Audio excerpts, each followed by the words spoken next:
Esse é o F5, um podcast feito para recarregar nossa vida espiritual e, claro, uma ótima desculpa para bater aquele papo com os amigos, com as pessoas que nós admiramos. Eu sou a Tice e esse episódio é muito especial. Nós vamos falar sobre algo que nós cremos, amamos e que muda a vida de todas as pessoas quando elas descobrem. E eu não estou sozinha e queria que as pessoas que estão hoje comigo se apresentem. Olá, pessoal, aqui é Débora. E eu digo uma coisa, paixão não é dar chocolate, não. É dar a vida por aquela pessoa que te rejeita. Só digo isso. Muito bom, muito bom. Meu nome é Makel e eu gostei muito do título desse episódio, Um por Todos e Todos por Um. Eu estou me sentindo aqui o próprio D'Artagnan, querendo fazer parte desses fiéis mosqueteiros do F5. É um privilégio sempre fazer parte desse grupo e estamos juntos para mais um episódio. Vamos que vamos. Isso aí. É um prazer, eu sou a Ariane e é um prazer enorme estar aqui com vocês, juntos, né, com essa equipe que, se necessário, né, está disposta a dar a vida por amor daquele que já nos amou primeiro. Olá, pessoal, meu nome é Weston. É um prazer estar aqui com vocês nesse podcast aqui famoso. Muitas pessoas falavam para mim. E é um prazer estar aqui com você, trocando uma ideia, né, sobre Cristo. E pelo pecado de Adão, todos morrem, mas por Jesus, todos têm direito à vida eterna. Bom, garoto. Desenrolado. É, isso aí. Tá vendo aí, né? Vai ser uma bênção esse episódio de hoje.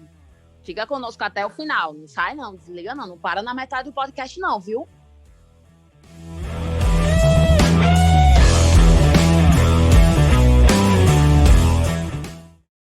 Um por todos e todos por um! Oi, gente. Como vocês ouviram, hoje nós vamos falar sobre um assunto muito especial. Muito especial para todos aqueles que creem e que é a morte de Jesus por cada um de nós. Um por todos e todos por um, como o Michael já falou, né, amigo? E sempre que a gente pensa na Páscoa, o que vem na sua cabeça primeiro? Pensa aí. É chocolate, coelhinhos, né? Mas a Páscoa significa muito mais do que isso. Na verdade, isso não é o significado da Páscoa. Apesar de ser um bom momento para reunir a família, a Páscoa tem um outro significado. Um significado que foi e é a razão pela qual nós estamos aqui hoje. E é sobre isso que nós vamos começar falando. O que, de fato, representa a Páscoa. A instituição da Páscoa, muitos sabem muito bem que aconteceu quando o povo de Deus estava lá, escravizado no Egito, né? Deus teve misericórdia daquele povo e decidiu libertar eles, chamando Moisés ali. E Faraó estava com o coração bem duro ali, já depois de 9 pragas, e Deus falou para o povo dele, né, que iria enviar mais uma praga ali, né, sobre o povo, que seria a morte do primogênito. E as pessoas deveriam matar um cordeiro ali, né, no primeiro mês de Abib, no 10º dia, e no 14º dia eles deveriam matar aquele cordeiro e colocar o sangue daquele cordeiro na porta ali, para que recebesse o livramento, né? Que o anjo passasse ali por cima das casas e aquele povo recebeu o livramento. Então, esse é o verdadeiro sentido. A Páscoa, para mim, por exemplo, representa a misericórdia, o livramento de Deus para conosco. É tempo de nos lembrarmos o quanto Deus nos ama e nos livra de pragas, de tudo de ruim, né? O seu povo está sempre muito bem guardado. Jesus realmente é a verdadeira Páscoa. Ele é aquele que morreu como um cordeiro por nós e ele ressuscitou como um leão. E isso nós podemos crer, né? Ei, peraí, para tudo. Quer dizer, onde é que entra o coelho aí nessa história? Não entra, né? Sério? Tem coelho não, Marco. Que conversa é essa de coelho? Tinha o cordeiro. Era outro bichinho, olha. Na Páscoa, né, que aconteceu ali no Êxodo, né, no Egito, tinha um outro animal e não era coelho. Interessante, era fofinho, né? Também. Era um cordeirinho, mas não era coelho, não. O cordeiro, ele tinha um significado fantástico, né? Mas prossiga, Marco. Não tô tirando onda mesmo. Essa semana, inclusive, tava passeando com o Mel aí numa praça. Mel, para quem não conhece e não sabe, é a minha cachorrinha, a cachorrinha da gente aqui. Tava passeando com ela, e aí chegou dois garotos, dois menininhos assim, chegaram para mim e perguntaram: moço, Papai Noel existe? Aí um deles, o mais velho, olhou assim para mim e disse assim: diga a verdade, não minta para ele, não. E eu fiquei assim, surpreso, porque o menino ele estava me olhando com a cara assim, de que, sabe, por favor, diga que ele existe, porque eu acredito que ele existe. Então, assim, a gente cresceu, né, numa cultura em que a gente associa a Páscoa nas escolas, né? A professora dá ali aquele coelhinho para pintar, e as crianças se vestem, se pintam de coelho, né? Sim, Márcio. É muito simbólico, né? Quando você volta para casa com aquela orelhinha. Todos nós, eu acho que todos tivemos a experiência aí de que estudaram em escolas tradicionais de voltar para casa fantasiado de coelho. Pois é, pois é. E assim, eu lembro da época, do momento em que eu entendi que a Páscoa não se tratava de um coelho e ovos. E foi maravilhoso descobrir que a Páscoa tinha total relação com a liberdade, com a libertação, com a salvação de um povo, a salvação de pessoas que confiavam em um Deus que se sacrificaria por esse povo. Eu lembro disso, eu era um juvenil, 13 anos de idade, e isso marcou minha vida. E eu espero que todas as vezes que nós pensarmos em Páscoa, a gente consiga rememorar aquilo que Deus já fez por nós. Máquio, interessante, sabe, que quando vocês me convidaram, né, para esse podcast, e eu fiquei pensando assim, mas de onde surgiu realmente o coelhinho, né? E eu fui atrás, eu pesquisei, e realmente isso saiu é uma cultura germânica, lá da Alemanha. Havia uma lenda, né, sobre o Osterhase, uma lebre que trazia ovos enfeitados para as crianças, e isso era sempre no início da primavera. Essa lebre, ela trazia os ovos e escondia, e as crianças que ficavam ali, cabia às crianças procurar aqueles ovos. E essa lenda ela foi levada no século XVIII para os Estados Unidos e estourou mesmo assim no século XIX. E até hoje, né, as pessoas têm a Páscoa aí, até esquecem muitas não fala nem sobre Jesus, é só o coelhinho, né? Tem um apelo comercial forte, né? Isso, como o Natal, né? Exato. E o convidado foi atrás da história, viu? Eu acho muito interessante essa questão de como a Páscoa foi instituída. Eu não lembro, não, como Máquio, eu não lembro em que momento esses mitos foram desfeitos na minha existência, nem do Papai Noel, nem da Páscoa. Eu sei que eu acreditei por muito tempo. Mas, assim, o amor por trás de tudo isso, né? E, assim, essa questão de substituir o cordeiro pelo coelho, eu acho essa tentativa comercial, enfim, eu acho interessante, porque assim, essa tentativa de ressignificar e apagar algo que foi tão significativo para toda a humanidade, né? Isso, com certeza, tem uma mãozinha aí do inimigo, né? Ele gosta de fazer essas coisas, né? Assim, fazer umas trocas que parecem muito sutis e quase nada, mas a verdade é que o verdadeiro significado da Páscoa, a Páscoa foi celebrada desde o começo, ela representa algo que está além da nossa compreensão, que é um amor além do que a gente às vezes pode dar, né? Que só Cristo, só Deus pode nos conceder. Verdade. Então, e o que eu acho, vocês falaram aí, né, do coelhinho, o Weston falou dessa coisa de onde veio, e é interessante como é fácil nesse mundo nós perdermos o significado real das coisas. Porque, gente, imagina um amor extraordinário que morre por você, que faz tudo por você, e a gente vai para a escola, por exemplo, e não aprende nada disso. Né? E aí talvez entre numa discussão de mas o Estado é laico, as escolas devem ser também, mas assim, é uma data, então deveria reportar o que essa data representa, independente de pessoas que acreditam ou não. Falando em acreditar, o apóstolo Paulo, que acreditava muito nesse amor e nesse sacrifício que Cristo fez por nós, ele fala lá na segunda carta aos Coríntios, no capítulo 5, verso 15, que ele morreu por todos, para que os que vivem não vivam mais para si mesmos, mas para aquele que por eles morreu e ressuscitou. Pensando nisso, gente, pensando nesse texto, no significado desse Cristo morto e ressurreto, que vive para sempre, amém. Esse todos, quando Paulo fala todos, ele se refere a todo mundo ou a um grupo específico? Esse sacrifício era limitado? O que esse verso significa para nós, como humanidade, como filhos? Aí vocês respondem a pergunta, porque, né, eu estou aqui só para...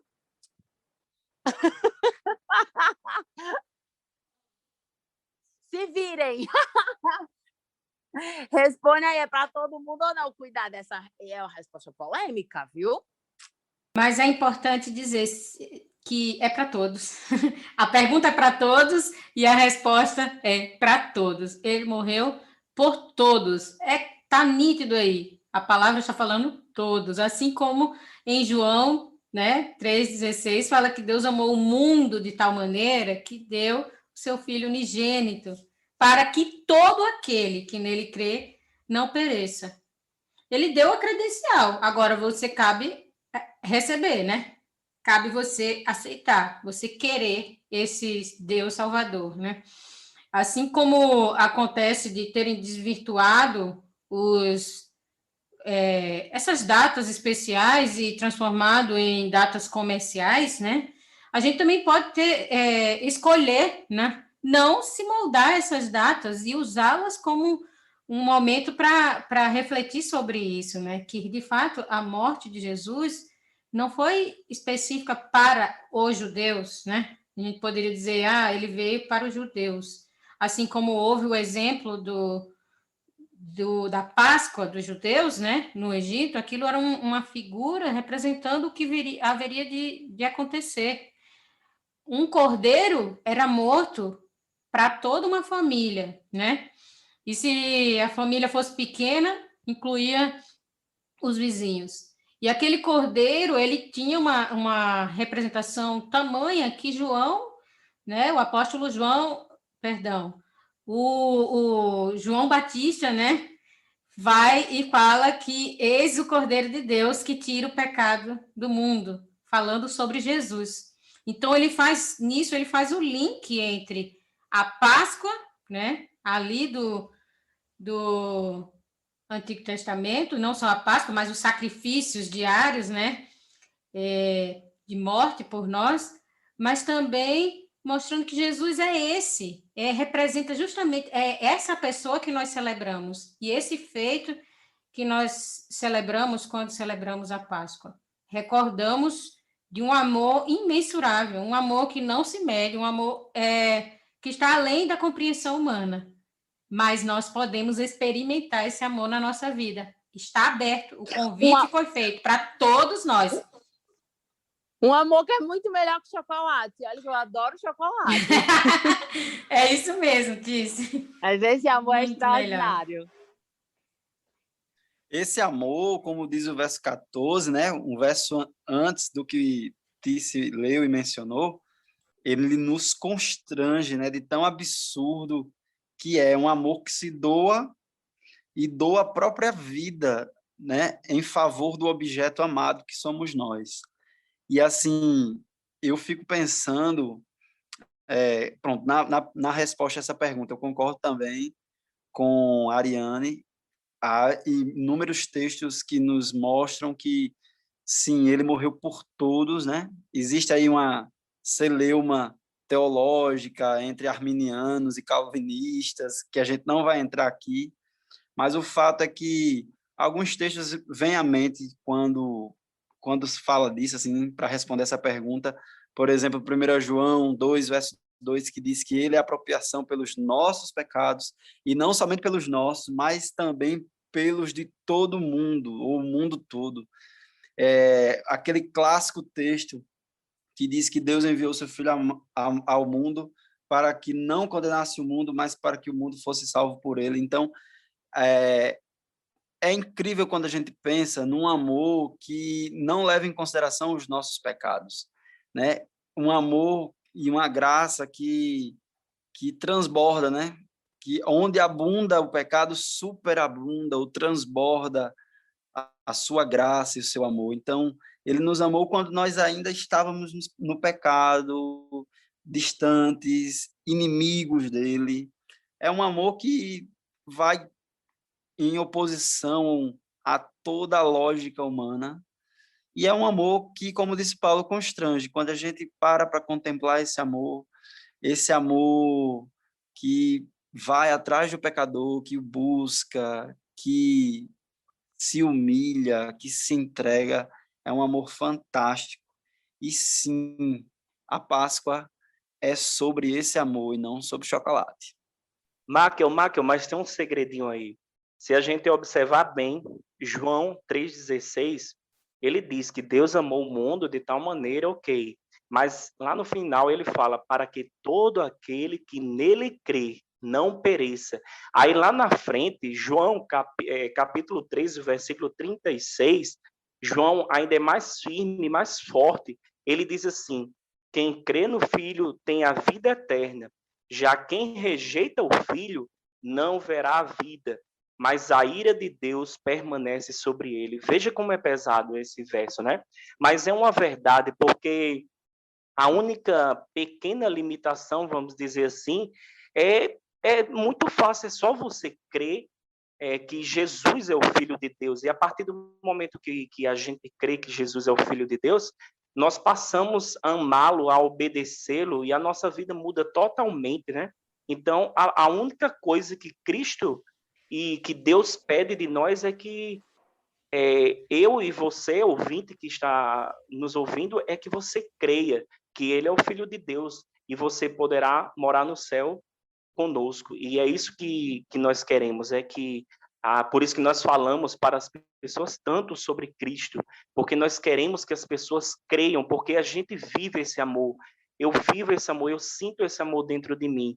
Então, por isso que a gente fala sobre ele para as pessoas, para que as pessoas creiam nele, né, e possam fazer parte da vida eterna, né? Antigamente, eu sempre achava muito estranho essa dobradinha de amor e morte, né? Eu acho que na literatura sempre tem aquela lembrança de Romeu e Julieta, né? O amor que leva a uma tragédia. E isso nunca entrou muito bem na minha cabeça. Pois é, isso nunca entrou muito bem na minha cabeça até eu conhecer Cristo. Porque o que acontece, muitas vezes a gente fala amor, morte, e a gente esquece de um aspecto importante. Para que Cristo viesse a morrer, existiu a quebra de alguma coisa. Existiu a quebra de uma aliança, existiu a quebra de uma lei, que é a expressão máxima do caráter de Deus. Né? Então, assim, a partir do momento que há a quebra dessa lei, existe um débito. Né? E a morte de Cristo, juridicamente, ela pagou esse débito, né? Ela foi suficiente para pagar esse débito por todos, pela humanidade toda. Mas aí vem o que o Weston falou, né? Não se trata de uma salvação universal, porque está dependendo agora da pessoa aceitar ou não. Cristo não diz assim, ei, eu morri por você, agora aceite, e do jeito que eu quiser, você vai ser do jeito que eu quero. Ele dá a cada um de nós a possibilidade de decidir como a gente vai se comportar, a forma como a gente vai lidar com esse sacrifício que ele fez. Ele não obriga ninguém, né, a dizer, agora eu quero ir para o céu, porque todo mundo quer ir para o céu, e porque Cristo morreu e eu me sinto como que uma dívida. Quem quer ir e aceita e crê, vai, né? Agora, quem não quer, ele não vai forçar. Né? Ele não vai forçar. Tem uma das coisas que Deus não faz, né? Tem aquele sermão antigo, né, das 4 coisas que Deus não pode, uma delas é salvar quem não quer ser salvo. Isso ele não vai fazer.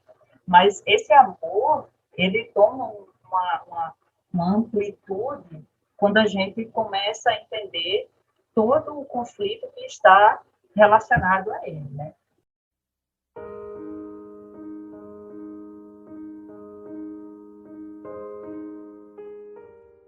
Então, a essa altura aqui do nosso bate-papo, você,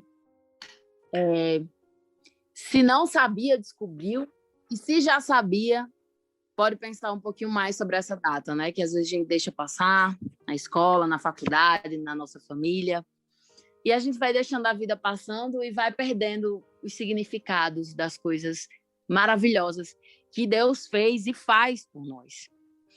E aí, esse terceiro ponto, gente, que eu queria que nós conversássemos agora, é justamente sobre a nossa responsabilidade diante disso. Porque no verso 15 do capítulo 5 de 2 Coríntios, Paulo afirma que Cristo morreu para que todos os que vivem não vivam para si mesmos. O que é isso? Que tipo de responsabilidade nós somos chamados para assumir? E aí, gente? A mesma de Cristo. Ele não viveu para si mesmo e ele morreu para que nós também não vivêssemos para nós mesmos. Cristo é o maior exemplo de amor pelo outro, a ponto dele se dar, entregar a própria vida. Interessante que ele não pede menos de nós.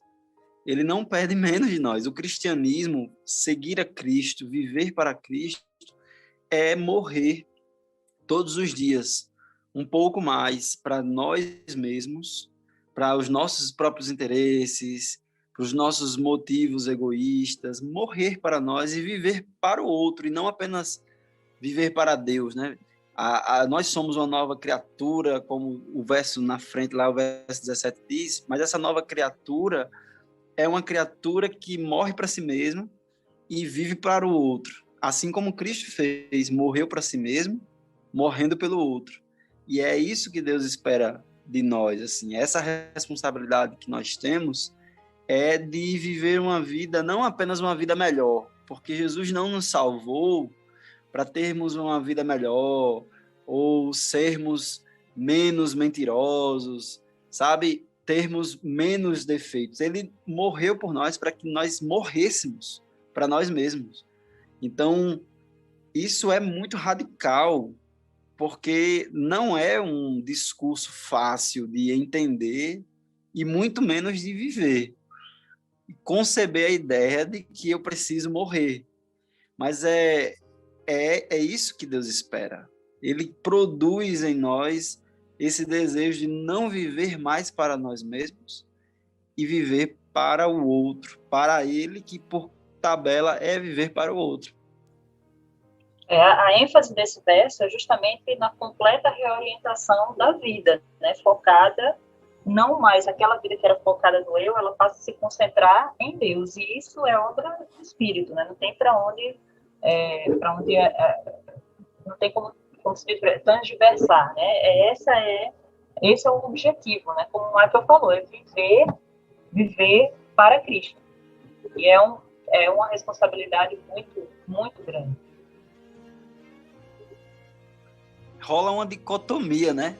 É muito estranho, porque ao mesmo tempo que é um amor que conduz à morte, ao mesmo tempo gera a vida verdadeira, né? Uma vida que vale a pena ser vivida, que não é para nós mesmos, mas pelo outro, né? É verdade, isso é bem interessante. Enquanto você estava falando aí, eu fiquei pensando aqui, sabe? Eu não sei se vocês sabem, né? Mas eu vou ser papai, pessoal. Então agora eu estou começando com aquele sentimento, né, de pai. Enquanto vocês estavam falando aí, eu pensei o seguinte: da mesma forma que os pais, eles pensam primeiro nos filhos, né? Sempre os pais dizem: Weston, você vai ver, agora você vai pensar mais no seu filho, só vai pensar mais nele ou nela e esquecer um pouco de você. Eu acho que o verdadeiro cristão, ele pensa primeiro nas coisas de Deus, ele vive para Deus em primeiro lugar quando ele aceita Cristo, quando ele se apaixona por Cristo, né? Alguém disse, Cristo morreu pelos nossos pecados para que pudéssemos viver a vida dele, para a glória dele. Existe um motivo dele ter morrido por nós, né? Então, como é possível um verdadeiro cristão que recebeu a salvação viver de maneira egoísta? É impossível. Como aquela música do Arautos do Rei diz, né? Se ele não for o primeiro em seu coração, então já não é mais nada, não passa de uma ilusão a nossa vida, né? Se ele não for o primeiro em seu coração, então já não é mais nada, não passa de uma ilusão. Mas se ele for o primeiro, o seu companheiro... A Páscoa do povo judeu, né? Ele comprou o povo da escravidão para que nós mudássemos de propriedade, deixássemos de pertencer a Faraó, né? O povo, né? Aquele povo deixasse de pertencer a Faraó e passasse a pertencer ao Deus vivo e verdadeiro, e a ele celebrasse uma grande festa e vivesse inteiramente para ele. Então, o que Jesus Cristo fez, né? Essa Páscoa que nós celebramos nesses anos que nós estamos vivendo, ela se refere também a essa compra de propriedade. Nós pertencíamos a um outro Senhor e ele nos adquiriu, mas não para que a gente não vivesse daquela maneira que a gente vivia antes, preocupado só com os nossos próprios interesses, mas agora possamos viver de acordo com o amor. E a gente vê que o amor é doar-se. Ele mesmo deu o exemplo de se entregar por nós. E assim como o Evangelho de João 3,16 fala, o verso que a gente já mencionou aqui, em 1 João 3,16 fala que nós conhecemos o amor de Deus nisto, que ele deu a sua vida por nós e nós devemos dar a vida pelos irmãos.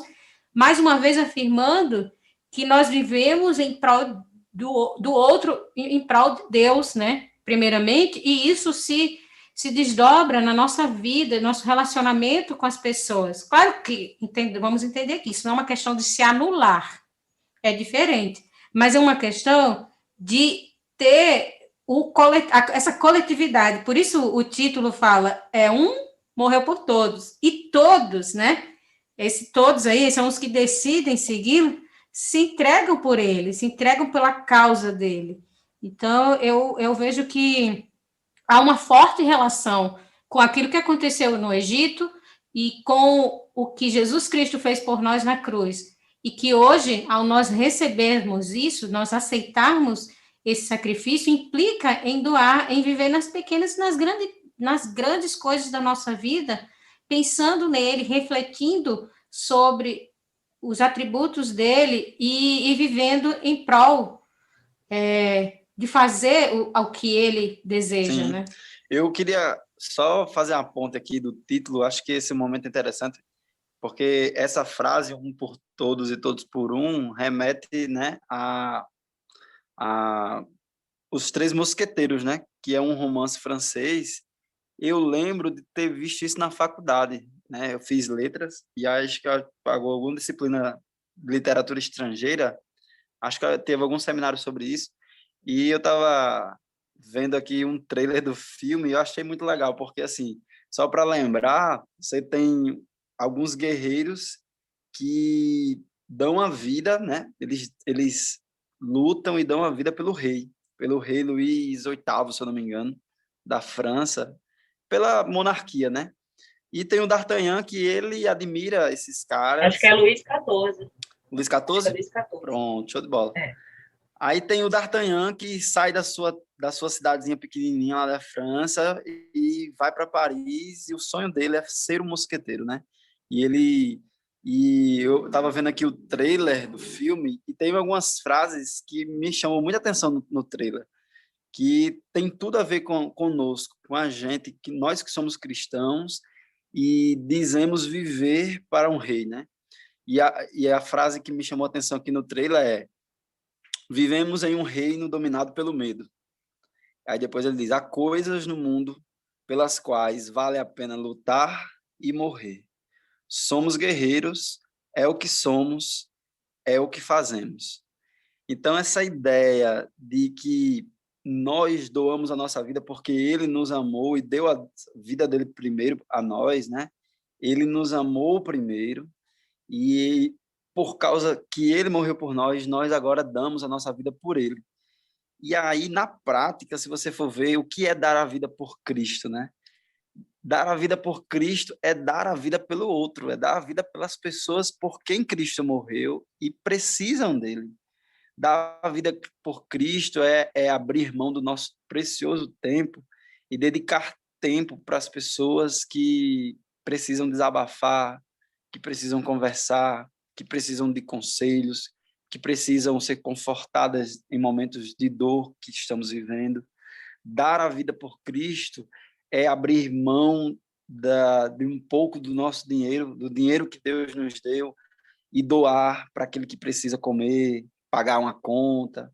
Enfim, por isso que tem a ver morrer um pouco para nós mesmos, porque nós estamos acostumados a acumular, sabe, a preservar e produzir mais para nós, mas nós somos chamados para abrir mão de coisas que nós valorizamos pelo outro. Então, ele morreu por nós, então nós morremos por ele e, por tabela, por consequência, morremos uns pelos outros, nos doamos uns pelos outros.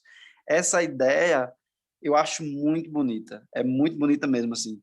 E esse orgulho da literatura, né, de ser um mosqueteiro, eu quero ter esse prazer, esse privilégio de dizer, eu não sou um mosqueteiro, mas eu sou um cristão, sabe? E nós vivemos uns pelos outros, e há coisas, sim, que vale a pena morrer e vale a pena lutar. E o reino de Deus e aquilo que ele pediu para nós, para mim, são coisas que vale a pena viver, morrer e lutar. Fiquei sem palavras, ó. Mas é verdade. Inclusive, Maca, você entrou num assunto muito bacana que a gente precisa falar, que é essa coisa da nova criatura, de quem somos nós diante desse Deus, desse sacrifício, desse amor. E eu queria que vocês respondessem aí para a galera que está nos ouvindo, quais são as características que as pessoas que aceitam esse sacrifício, que passam por uma transformação, quais são as características que a gente consegue ver? Para você entender o contexto, se você for lá para o capítulo 5 de 2 Coríntios, no verso 17, o apóstolo Paulo diz assim, se alguém está em Cristo, é nova criatura. As coisas antigas já passaram, e eis que se fizeram novas. Lembrando que a gente estava falando sobre um Deus que morre por todos, e aí essa morte tem uma consequência na nossa vida, que é a liberdade, Maca falou no início, ou seja, nós temos o poder de escolha, de sim ou não, e isso é maravilhoso, porque revela o caráter de Deus, né? Mas para essas novas criaturas, para essas pessoas que aceitaram, disseram assim, eu quero esse sacrifício na minha vida, para que eu viva outras coisas, além de recebê-lo. Quais são as características, gente? Com quem são essas pessoas? Me explique, porque tá difícil de ver por aí. É interessante isso aí mesmo. E Paulo ele deixa bem claro, sabe, em Romanos capítulo 6, o verso 4, quando ele diz assim, fomos, pois, sepultados com ele na morte pelo batismo, para que, como Cristo foi ressuscitado dentre os mortos pela glória do Pai, assim também andemos nós em novidade de vida. Ou seja, nós fomos sepultados, mas nós nascemos de novo para vivermos uma novidade de vida. Nós temos que ter um novo relacionamento com Cristo. Nós temos que ter uma nova relação com as pessoas. Esse novo relacionamento com Cristo, a gente começa a enxergá-lo, eu penso assim, de uma maneira diferente. Nós não adoramos mais aquele bebezinho numa manjedoura, nós não adoramos aquele Cristo que está na cruz, como algumas pessoas creem assim, colocam uma cruz ali e colocam Cristo naquela cruz e adoram aquele Cristo. O nosso Cristo, ele não está mais na cruz do Calvário, né? O nosso Cristo, ele foi ressuscitado. Então, nós adoramos a esse Salvador glorificado no trono, né? E também, quando eu falo em relação a ter uma nova relação com as pessoas, eu penso que nós começamos a enxergar as pessoas de uma maneira diferente, pelas quais Cristo morreu pelas aquelas pessoas, não apenas como um amigo, um colega, um cliente, um colega de trabalho ali, a gente começa a enxergar a pessoa como uma pessoa especial, que Cristo morreu por ela também. Então, quando a gente começa a enxergar assim as pessoas, a gente começa a ter um tratamento diferenciado também. A gente deixa de ser egoísta, a gente deixa de ter um preconceito, porque nós nos tornamos todos irmãos, né? Filhos do mesmo Pai. Claro que sabemos muito bem que muitas pessoas dizem assim: ah, todo mundo é filho de Deus, mas existe uma coisa: todo mundo foi criado, são pessoas que são criaturas, né, de Deus, mas filhos de Deus nós sabemos bem que para sermos considerados filhos de Deus, nós temos que nascer de novo, né? Isso que Deus pede de nós, né? Eu acho que a primeira coisa que a gente precisa entender quando Paulo fala nessa recriação e ser novas criaturas, ele está falando de algo que exige a mesma energia criativa que gerou a vida, certo? Quando ele está falando, isso é muito forte, esse verso, né? É um fenômeno que é sobrenatural. Ele não está dentro da nossa experiência humana comum. É algo que só é possível a Deus. Então, quando ele diz que nós somos novas criaturas, ele está falando de uma recriação verdadeira, que a gente não pode fazer, não é como o Michael falou lá atrás, né? Ele tinha comentado isso, não é como se eu fosse me tornar um cidadão melhor, alguém moralmente melhor, uma característica que já está em mim, eu vou desenvolver e ela vai crescer, vai criar expressão, vou me tornar uma pessoa melhor, aquela conversa que hoje a gente escuta muito, né? Que você deseja uma coisa e você alcança, melhorar a sua natureza, não é isso. Né? É algo que só Deus pode produzir na gente. Né? Essa recriação, só Deus pode fazer, e ele diz assim, é nova criatura à semelhança de alguém, que é Cristo, aquele que deu a vida por todos. Então, o que se espera é que, de fato, a gente ande em novidade de vida, né? Que a gente ande de forma, como a própria Bíblia fala, né? Como aqueles que estão à luz, né? Porque a partir do momento que nós somos recriados, nós somos reconciliados. E isso nos traz uma grande responsabilidade e é um grande privilégio, né? Então, assim, o que Paulo quer dizer aí é que a gente precisa se permitir ser transformado e aí viver em novidade de vida.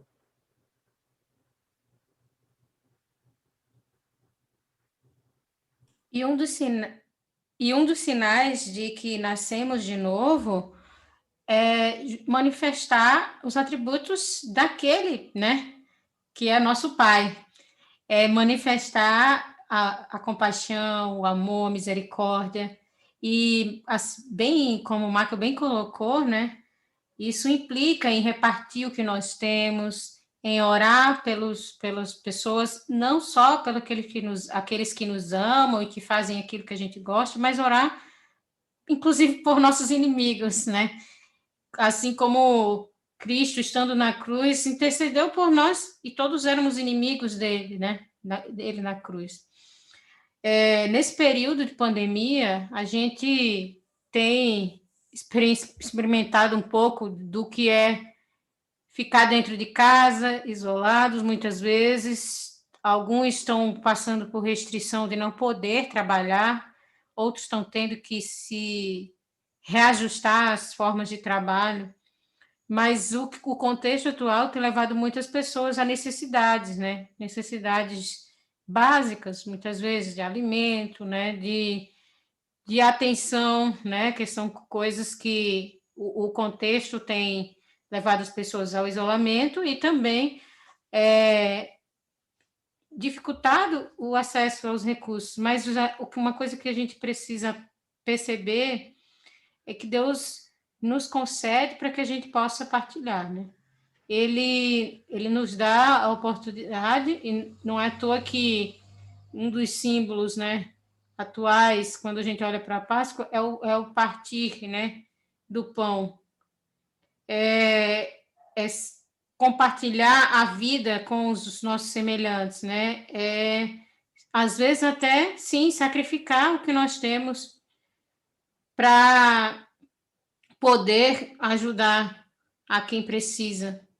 E muitas vezes a gente corre o risco de estar isolado no nosso contexto e não perceber que nós precisamos, né, e temos meios para ajudar. Eu ouvi recentemente um vídeo do pastor, acho que é Josanã, se não me engano, e ele estava falando, né, que somos ricos. E a gente muitas vezes considera rico uma pessoa que tem uma grande quantidade de dinheiro. Mas somos ricos financeiramente mesmo, não é aquele rico da graça de Deus que a gente fala. Nós somos ricos porque nós não passamos necessidade. Nós somos ricos porque nós temos certa abundância, né? E aí, uma das características... Se nós temos mais do que alguém, e a maioria de nós tem muito mais do que precisa, né? Então, nós Sim. somos ricos em relação àquela pessoa que não tem nada. Né? Exatamente, Mark. Eu acho que tanto o Natal, né, o símbolo do Natal, que foi deturpado, foi distorcido, como o da Páscoa, tem uma coisa que nós, cristãos, podemos vivenciar, que é a partilha, né? É olhar para os nosso próximo e dividir aquilo que nós temos com eles. É compartilhar o pouco, que seja pouco ou muito que temos. Com certeza, um pouco mais da manifestação aí dessa nova criatura que somos, ela vai ser vista em nós, né?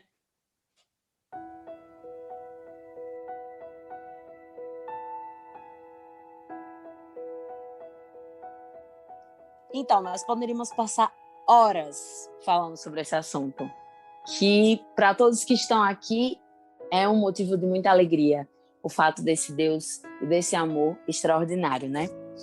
Esse amor que nos escandaliza, porque é um amor muito extravagante.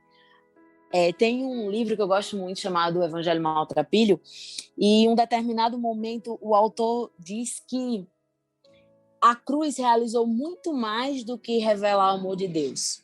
O sangue do Cordeiro aponta para a verdade da graça.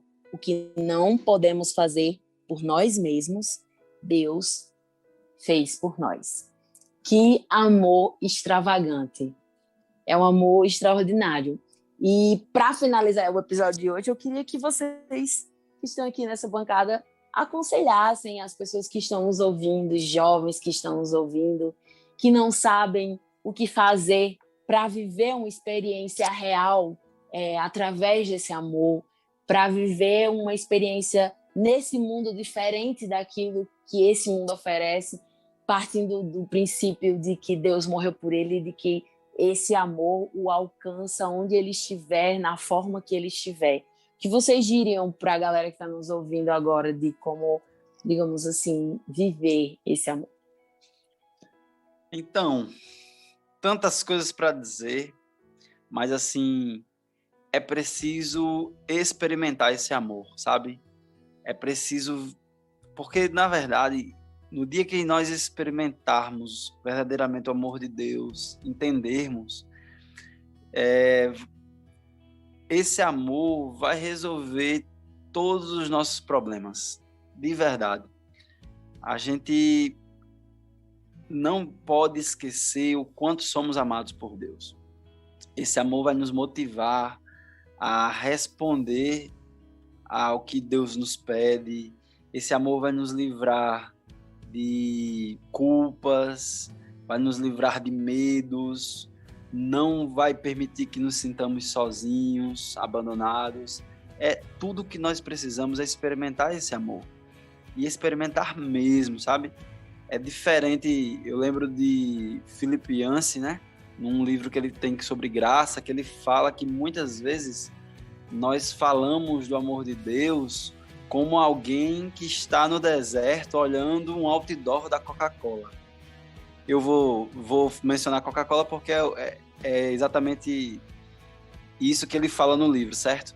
Então ele diz que alguém que está no deserto morrendo de sede e olha ali para um outdoor da Coca-Cola, aquilo lhe machuca porque ele não pode beber, ele sabe o que é aquilo, mas ele sabe teoricamente, ele não está experimentando aquilo.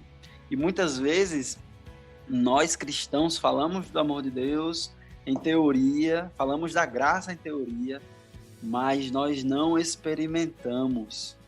E é como se nós estivéssemos num deserto olhando um outdoor da Coca-Cola sem poder matar a sede. É isso que Filipenses ele faz, essa alegoria, né? E muitas vezes é isso mesmo, sabe? A gente precisa experimentar, viver, buscar, sentir esse amor, como o Tiz falou, extravagante, incondicional de Deus, que não dá para ser explicado. O meu desejo é que você que está ouvindo a gente, experimente isso, busque com todas as suas forças, muito mais do que obedecer primeiramente, muito mais do que, sabe, fazer uma listinha de coisas que você tem que fazer e tal, mas, poxa, dedique-se com todas as suas forças e tudo que você pode a experimentar o amor de Deus por você, esse amor que deu a vida por você. É o que eu desejo para mim e eu desejo isso para todo mundo que está nos ouvindo. Às vezes a gente percebe Deus, algumas pessoas percebem Deus como se ele fosse um juiz, né? Aquela pessoa que está sempre irada com os pecadores, que precisa ser aplacado, que não tem piedade, que está sempre pronto a condenar. E parece às vezes que Cristo morreu na cruz só para aplacar a ira de Deus. Esse é o quadro que muitas pessoas pintam, né? Mas na verdade é que nunca houve de Deus inimizade contra a gente. Né? O pecado criou inimizade da gente com Deus. Mas como o Michael falou, a gente precisa entender que a entrega que Cristo fez, ela foi feita por amor. Ele não fez para que Deus tivesse menos raiva da gente, ou para que a nossa dívida fosse menor. Né? Ele fez o que fez, ele se entregou sem obrigação nenhuma, porque ele tem um amor infinito e eterno por cada um de nós. Então, todas as vezes que vocês se sentirem prestes a desanimar, você que está aí nos ouvindo, jovem, toda vez que você se sentir tentado a culpar Deus por problemas que estão acontecendo agora, ou achando que Ele não te ama, lembre sempre que o fato de que Ele deu a vida por nós, Ele não só deu a vida, Ele ressuscitou, e Ele está vivo, e Ele está acordado 24 horas por dia. Então, isso que Ele fez por amor a você. Ele fez por amor a mim, por amor a toda a humanidade. Então, eu espero que isso te motive, né? Como diz o verso, que o amor de Deus nos constrange, ou seja, o amor de Deus nos motiva, nos une, que isso te ajude a se aproximar cada vez mais de Deus e do povo dele. Muitas vezes a gente está dentro da igreja, né, e conhece a história de Cristo, mas a gente ainda não conheceu realmente o Cristo da história, né? A gente não teve aquela verdadeira intimidade com Cristo, né? A gente não se apaixonou realmente por Cristo, como a música do Prisma diz, né? Que Cristo é minha paixão, né? Quando nós estamos apaixonados, nós queremos falar para todas as pessoas sobre aquilo que tanto estamos apaixonados, tanto estamos amando, né?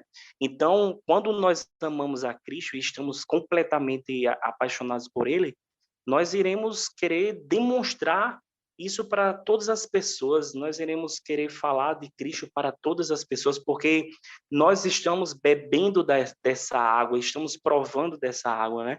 E enquanto vocês estavam falando aí, eu me lembrei daquela canção do Pedro Valença, que diz assim, que encontre os meus filhos e estenda o meu abraço, carregue nas cidades o meu olhar, eles me reconhecerão, encontre os meus filhos, conte a eles do meu grande amor.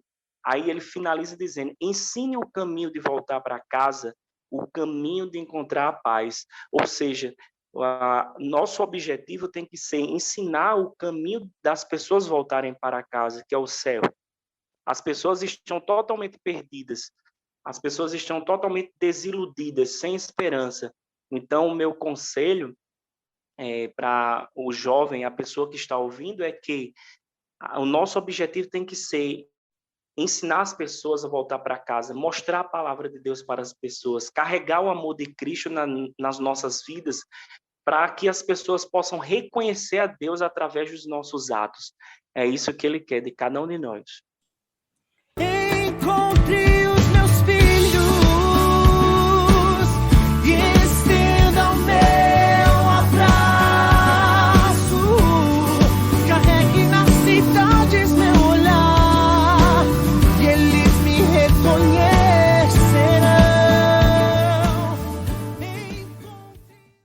É isso mesmo. E esse encontrar me fez, quando te se perguntou, né, o que a gente diria, e nesse momento me veio uma lembrança de algumas pessoas que possivelmente passaram pelo que Pedro, o apóstolo Pedro, passou, que disse a Jesus que estaria disposto a entregar a vida por ele, que faria tudo por ele, e que quando ele foi à cruz, negou a Jesus. E aí, nesse momento, eu gostaria de falar com aquelas pessoas especificamente que já tiveram um dia de se entregar para Jesus e dizer que queriam segui-los, mas que por algum motivo se distanciaram dele, que foram para longe dele, que até mesmo negaram. Jovem, talvez você tenha negado em alguma experiência na faculdade, na escola, tenha sentido vergonha, mas nesse momento aqui eu falo especialmente para vocês. Não fiquem tristes, porque essa é a oportunidade, assim como Jesus voltou ali e quando ele ressuscitou, falou para dizer aos discípulos e a Pedro, ele mencionou Pedro especificamente. Deus está mencionando seu nome nesse momento, te chamando para viver essa vida, né? Porque ele morreu para que a gente possa viver, ao mesmo tempo que para que a gente morra para as nossas coisas, né? Para tanta coisa ruim, né? Esse mundo, ele também ele morreu para que nós possamos viver para aqueles que por nós se entregou. Então, esse é um chamado, a Páscoa, né? Que nós comemoramos esses dias, ela é um chamado para que a gente renove nossa aliança com Deus.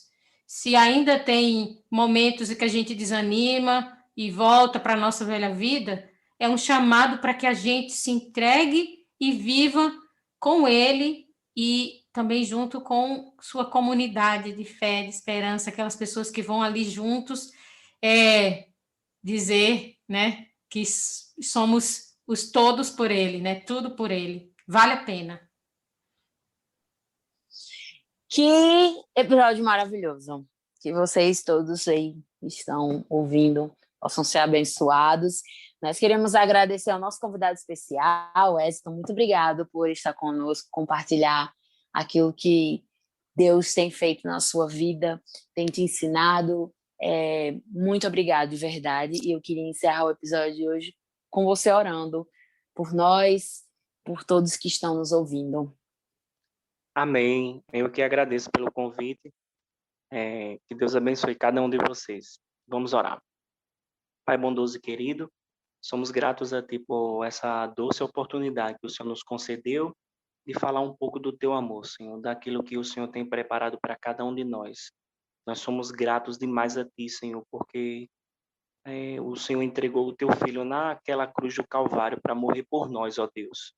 Deus nos ajuda, Senhor, a sermos pessoas melhores, a levar o Teu amor à vida das pessoas. Que essa pessoa que estiver ouvindo, Senhor, neste momento, ela possa ser tocada pelo Teu Espírito Santo e que ela possa entender que ela tem um objetivo neste mundo, Senhor. Ela tem um propósito, que é falar do Teu amor para as pessoas, que é demonstrar, Senhor, o quanto Tu és maravilhoso, Senhor, na vida delas. Deus, nós te pedimos isso e nós te agradecemos em nome de Jesus. Amém. Um por todos e todos por